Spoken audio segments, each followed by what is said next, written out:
மக்களே ரீசெண்டா வெள்ளிச்சந்தையில் நடந்த ஒரு ஃபங்க்ஷனுக்கு தான் போயிருந்தேன். உள்ள போகும்போதே தம்பி இருந்து ஜூஸ் கப்ல தீ கொளுத்தி விளையாடிட்டு இருந்தாவ. என்ன தம்பி ஜூஸ் கப்ல தீ கொளுத்தி விளையாடிட்டு இருக்கீங்க, அக்காளுக்கு ஒரு ஜூஸை கொண்டாங்கன்னு கேட்டேன். அவங்களும் சூப்பரா டெக்கரேஷன்லாம் பண்ணி ஜூஸ் கப்பை என் கையில தந்தாங்க. பிரசன்டேஷன்லாம் சூப்பரா இருந்துச்சு, ஜூஸுமே சூப்பரா இருந்துச்சு. ஆஹா இது என்னடா பிரமாதம், இது வல்லவோ பிரமாதம். 30க்கு மேற்பட்ட டெசர்ட் ஐட்டங்களை வச்சு அசத்துன்னு அசத்திட்டாங்க.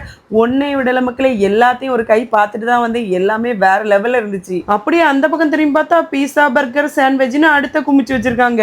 அட வந்து டைம்ல பீஸாவை சாப்பிடன்னு கூட்டத்தோட கூட்டமா பீஸா பர்கர்னு வெளுத்து கட்டியாச்சு மக்களே. அடுத்த பந்தி பரிமாற இடத்துக்கு போனேன். அங்கேயும் 11 கூட்டு சிக்கன் கிரேவின்னு அங்கேயும் அசத்துன்னு அசத்திருக்காங்க நம்ம கன்னியாகுமரி சாப்பாடை. யாரப்பா இந்த ஈவெண்ட் நடத்துறதுன்னு விசாரிச்சா ரீசன்ட் டேஸாவே கன்னியாகுமரியே கலக்கிட்டு இருக்க லக்ஸரி ஈவெண்ட் மேனேஜ்மெண்ட் தான் மக்களே.